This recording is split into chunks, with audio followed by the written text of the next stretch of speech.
Okay, so everybody, we're doing 2-1 and 2-2. So we're simplifying rationals, and then once we know how to simplify, we can then multiply and divide rationals. So remember, rational, we're going to be dealing with rational polynomials or rational expressions. Rational means can be written as a fraction, right? So we're dealing with rationals. So with simplifying rationals, you will divide out exact factors only. So I'm starting out really basic to help make the harder stuff make sense here. So I have 27 divided by 3. Technically, we know that's 9. I'm starting out basic, but technically, didn't we factor out 27? Now, factor means what multiplies to b means, right? So what multiplies to be 27? 9 times 3. Does everybody see how I factored the top? Now look, what we technically did was we divided out exact factors. 3 divides by 3 and becomes 1 over 1. So isn't that 9 times 1 divided by 1 is 9? So we factored it and then divided out exact factors.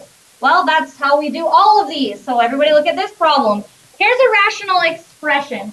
27x divided by 3x. Technically what we're doing is we're factoring out the top, factoring out the bottom, and dividing out exact factors. So 27 times x is 9 times 3 times x, and on bottom 3x is just 3 times x. Does everybody see? So then now we can divide out exact factors. 3's divide out to become 1, x's divide out to become 1, so we get 9. Everybody see how this works? That same idea works for all rationals.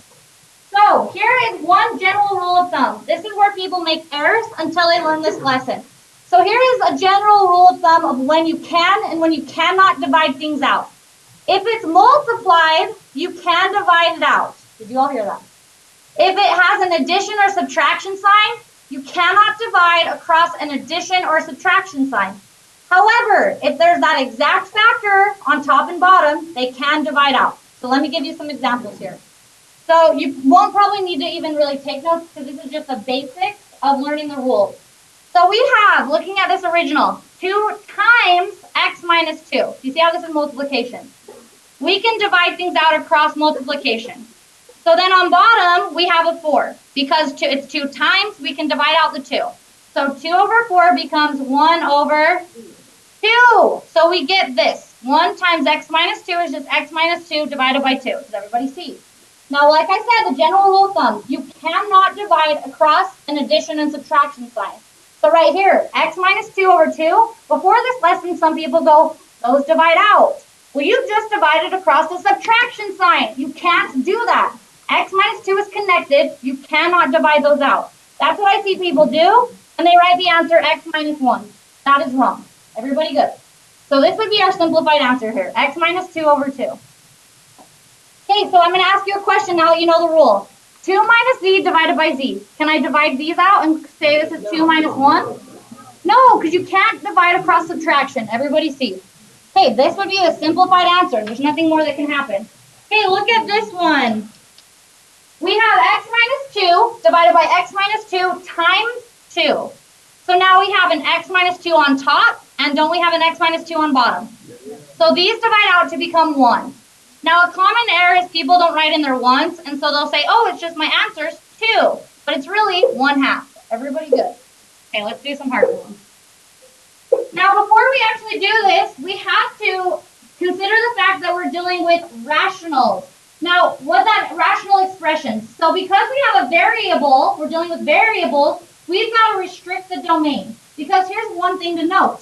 We cannot divide by 0. That would be a problem, right? Anything divided by 0 is considered undefined. If you even try in your calculator 2 divided by 0, it says error. You can't divide by 0.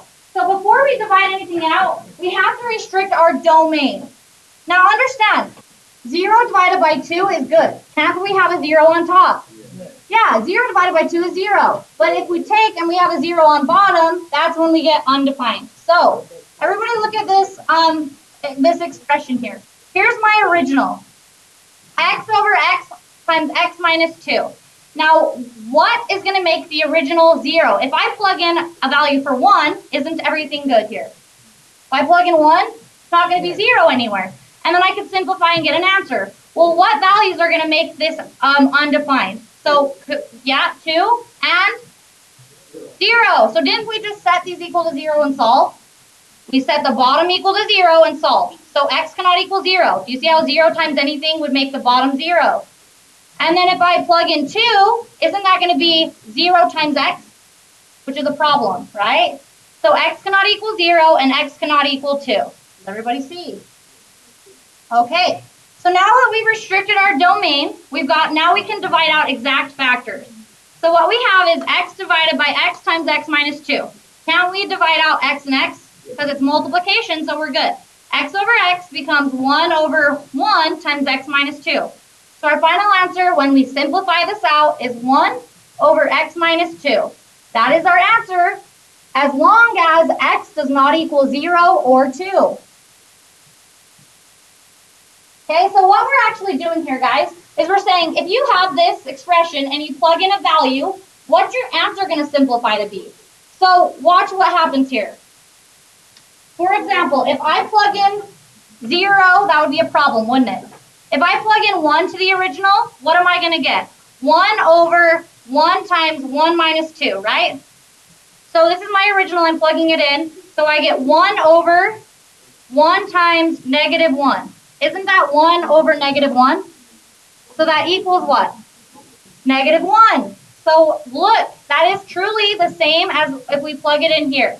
So let's plug in. We plugged in 1, didn't we? So I'm plugging in 1 right here. 1 divided by 1 minus 2 is 1 over negative 1. So do you see how we're just saying what our answer is going to simplify to be?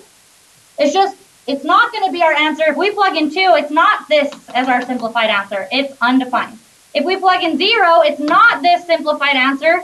It's undefined. Does everybody see what we're writing here? Okay, let's do some, here we go, off the worksheet. All right, now before you can divide out exact factors, you have to factor it out because there might be exact factors, I call it in disguise. You don't know what can divide out unless it's completely factored. So everybody, could I divide out q's and q squared? No, there's addition signs, right? I should be, it's a typo. So throw in a squared. Here we go. So to know what divides out, we've got to have this factored. So let's factor the top. Does the top factor? No, we have q plus 1. Now the bottom is a quadratic. Now we're going to factor everything differently depending on what we're looking at. So this one's a quadratic. So we would do what multiplies to be a times c and adds up to be b, right? 1 times 3, can I quick factor? My leading coefficient is positive 1, so this factors to be q plus 1 on bottom times q plus 3. Before you simplify, this is one of the most common mistakes, is people divide and then restrict. You've got to restrict first, because if we're plugging something in, we're plugging it into the original. This is just going to be what my answer comes out to be. Does everybody see? So what are my 2 restrictions? Q cannot equal what? Negative 1. Does everybody see why? Set q plus 1 equal to 0, because it can't equal 0. Solve for q. Subtract 1. Q cannot equal negative 1. Does everybody see how I got q is equal to negative 1? Okay, what about here? Q cannot equal. Perfect, and now we can simplify it. Divide out exact factors. Q plus 1 and q plus 1 divide out to be 1 over 1. So my final answer is 1 over q plus 3. That is my answer as long as q does not equal negative 1 or negative 3. Because if it did equal negative 1 or negative 3, this would not be my answer. My answer would be considered undefined. All good? Do you understand what it's saying? Okay, good. That makes it a lot more, makes more sense. Okay, let's do some more. Number 1, here we go. So, we need to factor this to divide out anything, because you can only divide across multiplication. So what should I factor out on top? Pull out a 6, so then divide by 6, divide by 6. So then left is p minus 6, right? Now on bottom, I have 18, nothing more we can do there. Now let's restrict our domain. Now look, we have an 18. Is 18 ever going to be 0? 18 is 18. Do you see how that is never 0? There are no restrictions here. There's no variable. 18 is 18.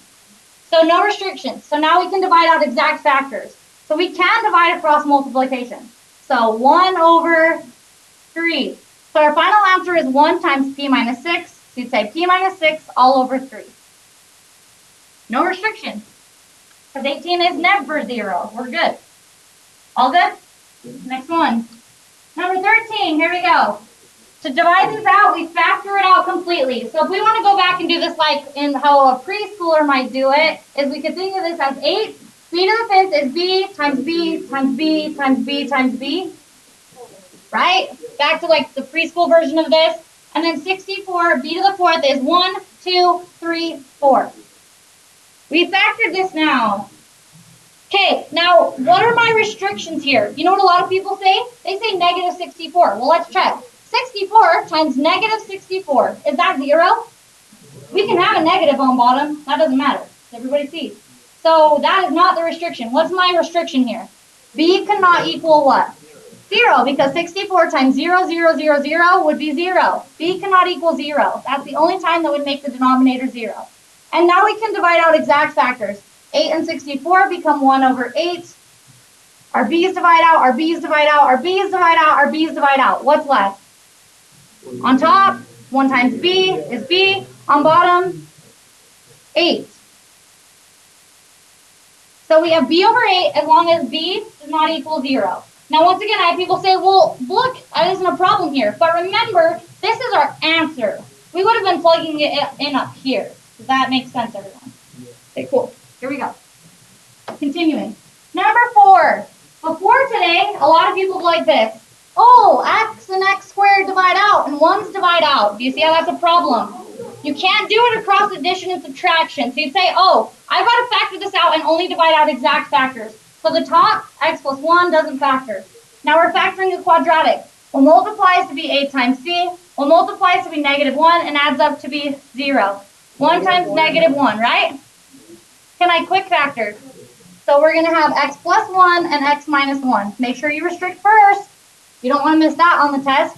So x cannot equal, yep, negative 1 and 1, right? And now we can divide out exact factors. X plus 1 and x plus 1 divide out. And guess what people put on the test? X plus x minus 1. That's not your answer. What is the real answer?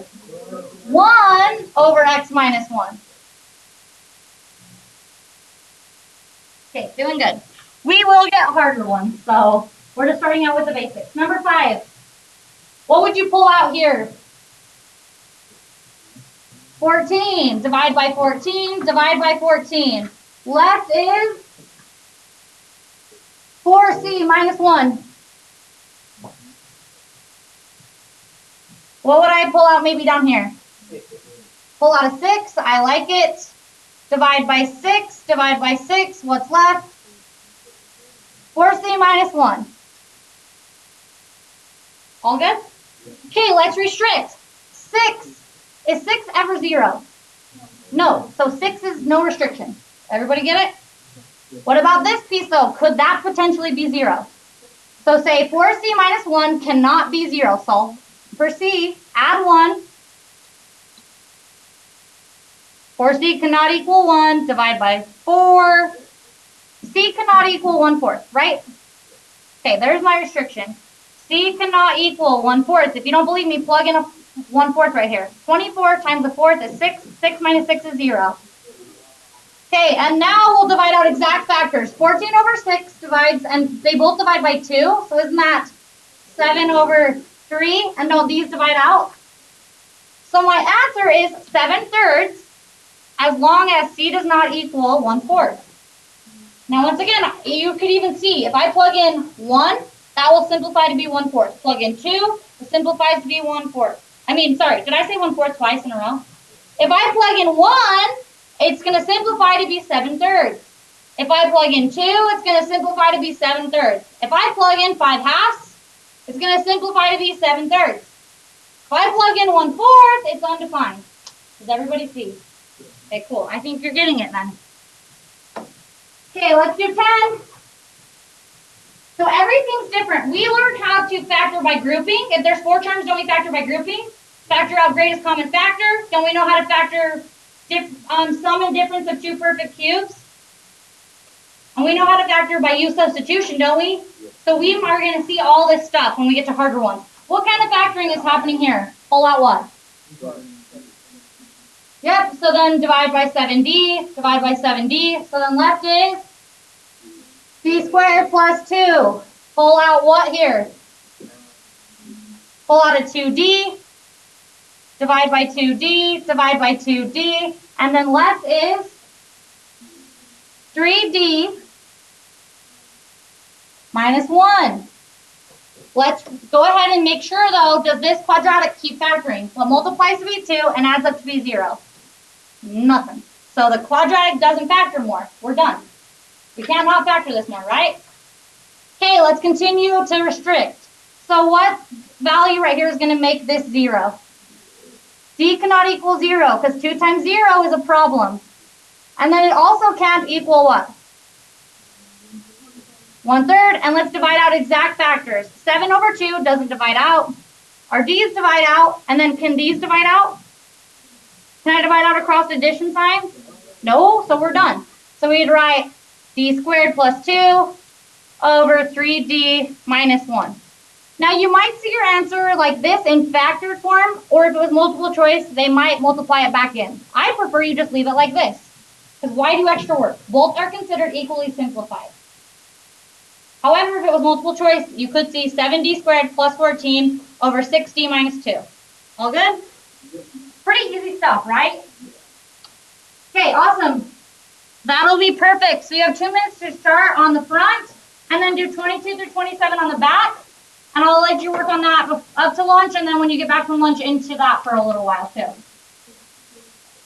Everybody, now we're learning 2-2, which is multiplying and dividing rational expressions. So, watching very carefully, because what we just learned, simplification, is always the last step when doing adding and subtracting, multiplying and dividing.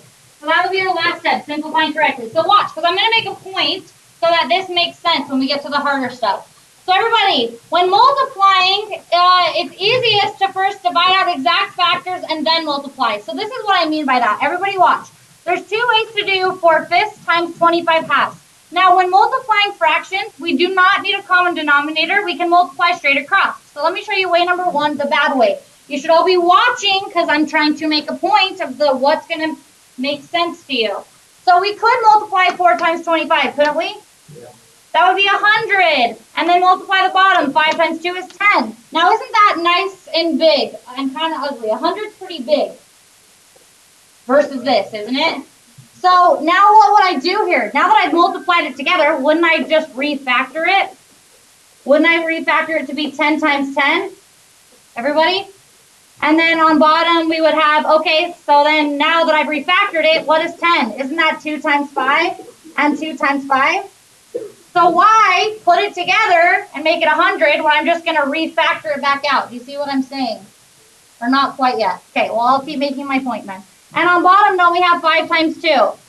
So now we can divide out exact factors. So look, 2 and 2 divide out, don't they? And then doesn't 5 and 5 divide out? So what's left over? 5 times 2, which is 10. So do you see what I'm saying? If you multiply straight across and you put it together, you're going to then refactor it. So wouldn't it have been easier to just instead went like this? 4 times 25 is 4 times 25 on top. Why put it together when you can leave it factored? And then on bottom, we just have 5 times 2. And now let's factor this. 4 is 2 times 2. 25 is 5 times 5. Didn't I get to the same place as I did here? But putting it together made it extra work. So now it divides out and we get 10. We're doing something really, yeah, but same thing. Yes. Okay, so does everybody see my point? Why put it together and then refactor it when you could have just left it factored? So everybody look at number 1. So number 1, we're taking this times this. Here we go. We multiply straight across. Let's rewrite it how in factored form. So we'd have 2 minus z times 3. Now why am I not putting 3 in? Because my last step would be simplified. Well, when I say simplify, you have to factor it. So why would I put it together to then pull it back apart? Do you see what I'm saying? Now on bottom, I have 4 plus 5z times z. That's how we multiply, straight across. And now we factor it out. Well, isn't this one already factored? Okay, it's factored. So we'll restrict our values and then simplify. We've done the multiplication part. Wasn't I basically just rewriting it? And now all you have to do is simplify. So let's restrict our values. So right here, what would make this 0? Well, if you don't know, do algebra, set that equal to 0, because it can't be 0 and solve for z. So when we subtract 4, 5z equals -4, divide by 5. So z cannot equal -4 over 5, right? And then right here, what can z not equal? 0. So there's my restrictions, -4/5 and 0. And now I can divide out exact factors. Do any factors divide out? Nothing. That's our answer then.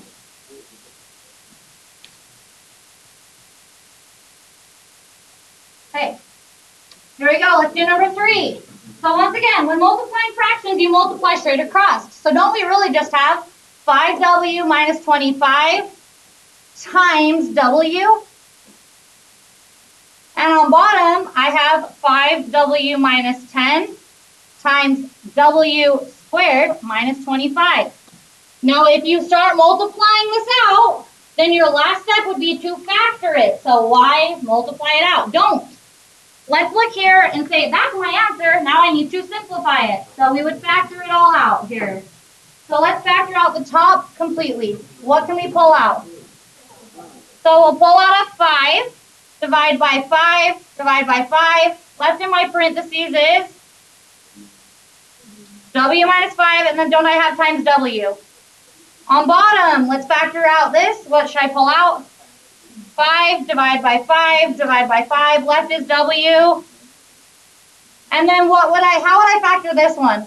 The quadratic. So we do what multiplies to be a times c. Well, multiplies to be -25 and adds up to be 0. Yep, -5 and 5. So then we can quick factor, can't we? So this piece became w minus 5 and w plus 5. So all I'm doing right now is simplifying. But now I'm going to restrict and then I'll simplify. The denominator cannot be 0. Is 5 ever going to be 0? Nope. Right here, w cannot be 2,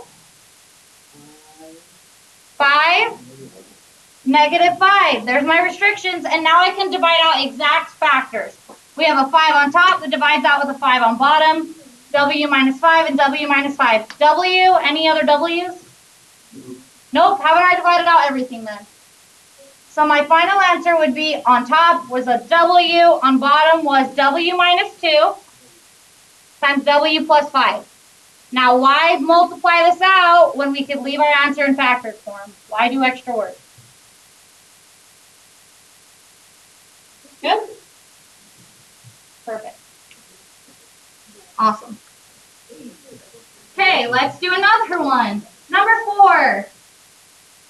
So when we're multiplying, we multiply straight across. Basically, I'm rewriting it, right? Literally just rewriting it. So isn't it technically more pretty to put 3u to the third in front? So I have 3u to the third times 16u minus 32. And on bottom, I have a 2u and 56u minus 24. That is my answer. You literally multiplied these out. Now all you have to do is simplify. So you say to simplify this, I need to have it factored completely. Factor each piece. Now if we want to be technical, 3u to the third is 3 times u times u times u. What can I pull out here? Pull out 16, divide by 16, divide by 16. What's left in our parentheses? And then, so this is all just a times sign, isn't it? That. And on bottom, I have a 2u, or a 2 times u, really. And then, what would I pull out here? 8. So we'll pull out an 8. So I'm going to pull out an 8.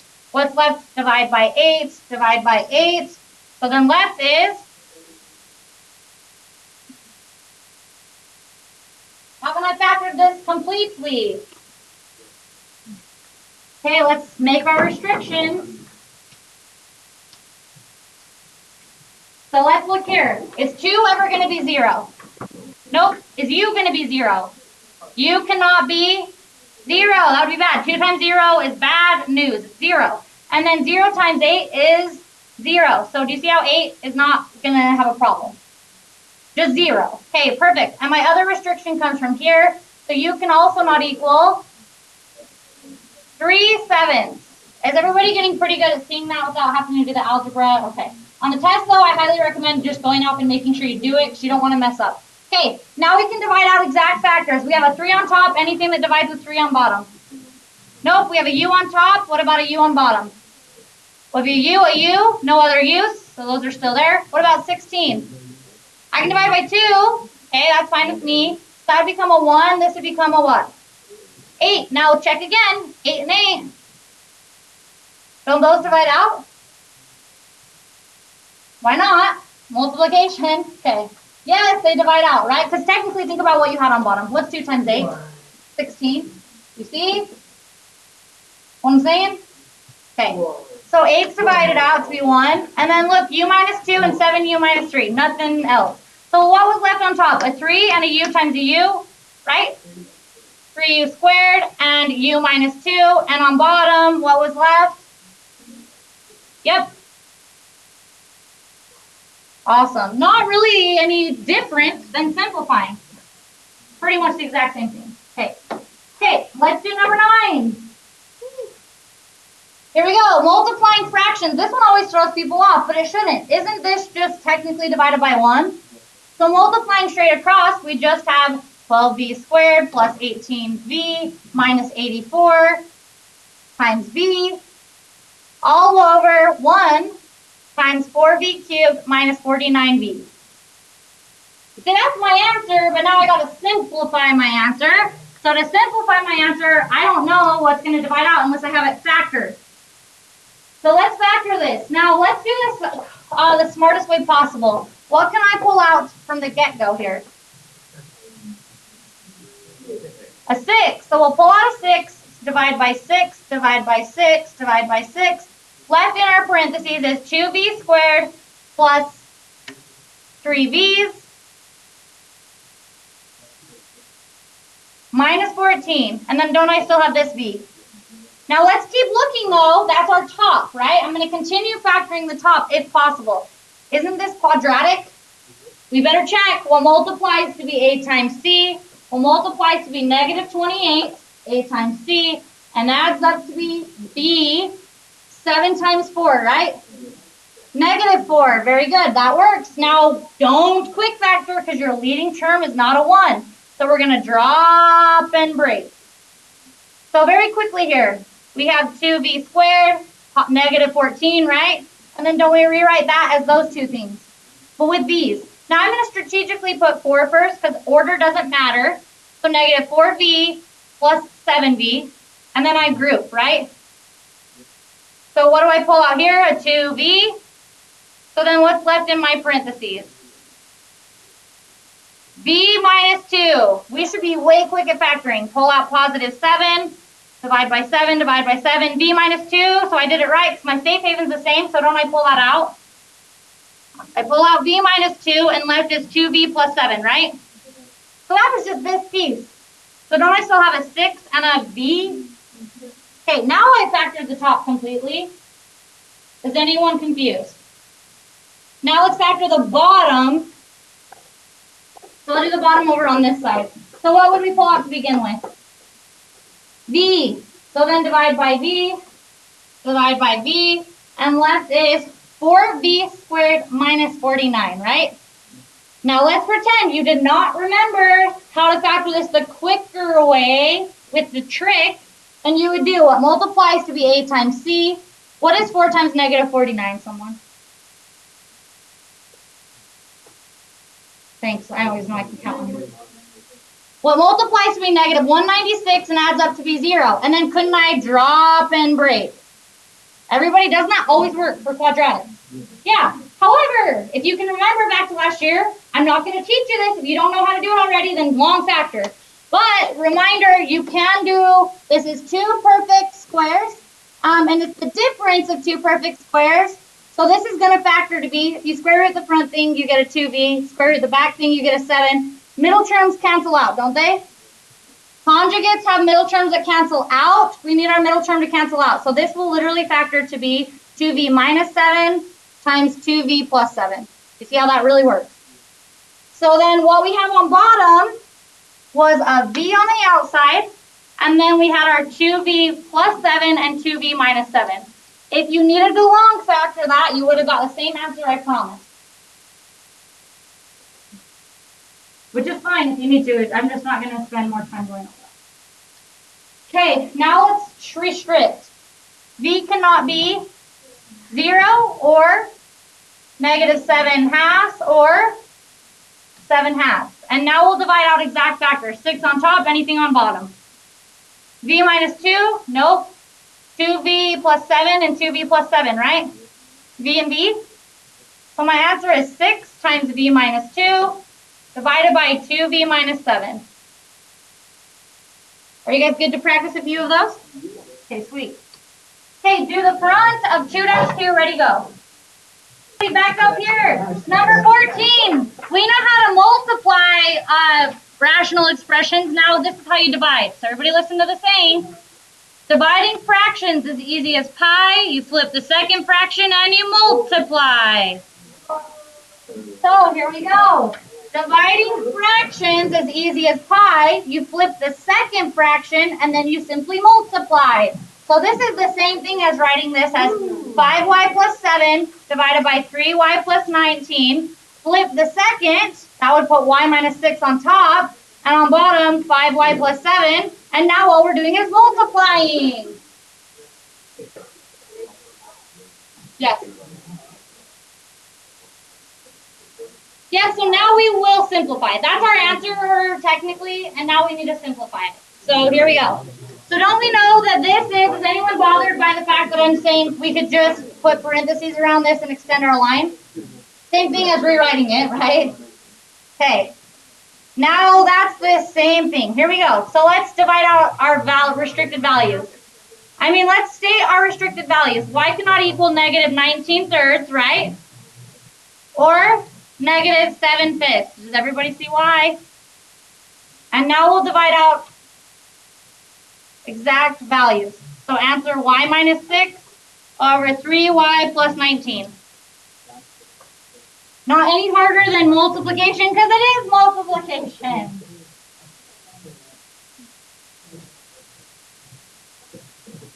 Do another one. Number 15, here we go. Dividing fractions is easy as pie, flip the second and multiply. So aren't I really just doing 25i squared minus 36 divided by 56i, and then I'm going to be timesing, aren't I going to flip this up? 8i over 5i minus 6. Does everybody agree? So now we multiply straight across, so we're really looking at this. 25i squared minus 36 times 8i all over 56i times 5i minus 6. Restrict.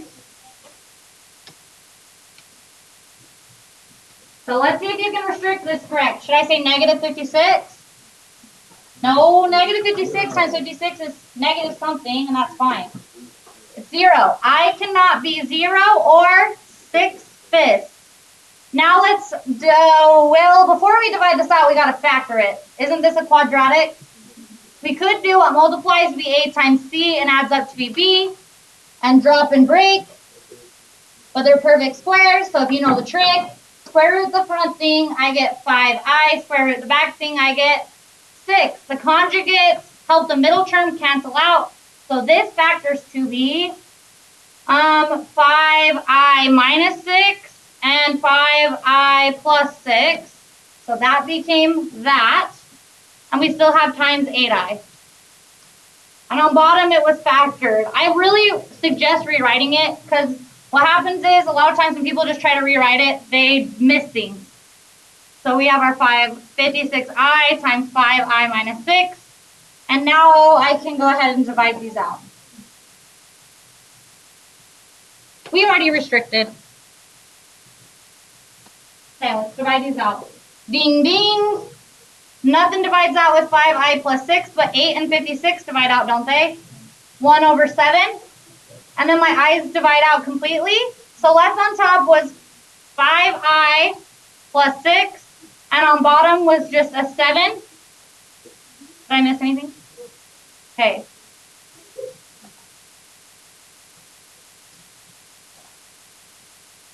Okay, awesome. Okay, do 14 through 18 go. Here. Okay, so everybody look at these. These are called complex fractions. What complex fractions are fractions with addition and subtraction divided by fractions with addition and subtraction. So notice the difference between what we've seen so far and what I'm looking at. So far before, we were only dealing with fractions divided, one fraction, like, let's see, like x plus 4 over x plus 2 divided by one fraction, x minus 3 times x plus 2. You see how that's just a fraction divided by a fraction? So the saying works here, dividing fractions is as easy as pi, flip the second, and multiply. But right here, this is where algebraically people use that same rule, and it's wrong. And in fact, I remember missing a huge portion on my calculus test from doing that on a problem like this. Guys, you cannot just go dividing fractions as easy as pi, flip this, and multiply. Because it's not just one fraction. Do you see what I'm saying? There's two things here. So we've got to first simplify it to be one fraction divided by one fraction. So let's simplify our top. Meaning we need to make this one fraction. So to combine these, don't I need a common denominator? So this is really 1 over 1. What am I going to do to get a common denominator? Multiply by b over b. So now on top, right now, what I have is a over b plus b over b. Doesn't that become this? Now I'm going to ask you another question.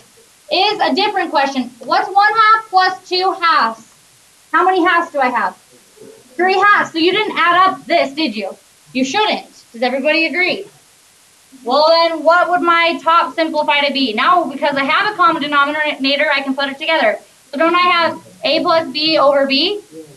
So now I simplify the top. We need to now do that to our bottom. So you say, okay, I need to simplify the bottom.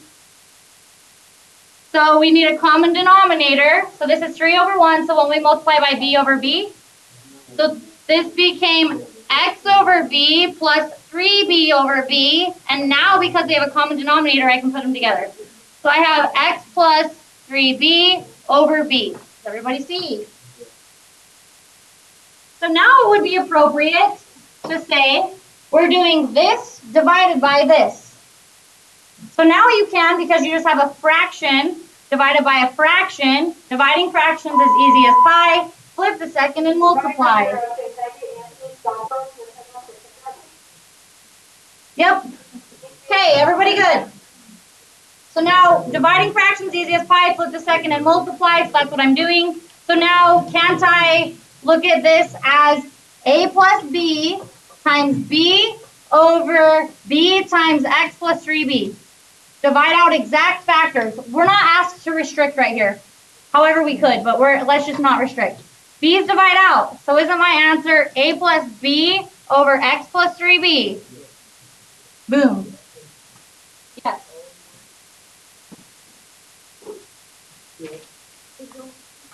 No. Okay, let's do 19. But do you see how I promise you, if you were to just flip this and multiply, which is a huge algebra mistake that people do, you can only do that if you have one fraction divided by one fraction, okay? Just be really careful. Okay, let's do number 19 real quick. Now the hard part is trying to figure out, is it 1 plus 1 over x divided by 9, or what's grouped here? Meaning, what's the top, what's the bottom? Isn't this the top?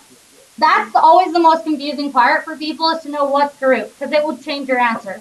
This is the bottom here. Okay, so let's simplify the top. So let's simplify the top. What's 1 plus 1? 2. Okay, you're right. I got to give myself some room to write. So on top, I have a 2. Divided by, notice I make that line really nice and big to ensure that I know what's actually on top. Divided by x divided by 9, right? Now, before you do dividing fractions as easy as pi, flip the second and multiply, we would do that, but I highly recommend rewriting what this actually means on top. Isn't 2 the same thing as 2 over 1? divided by x over 9. And now you would say dividing fractions is easy as pie, flip the second, and multiply. So multiplying straight across, right? So 18 over x, because nothing divided out.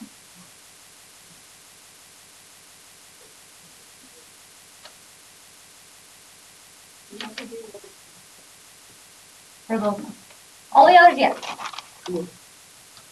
Okay, that's it. Finish the entire worksheet. Don't skip any. Come get help if you need it. It's really not as long as it looks. Those story problems are really easy. Check your answers online with the key, and you have 2 minutes till the bell rings.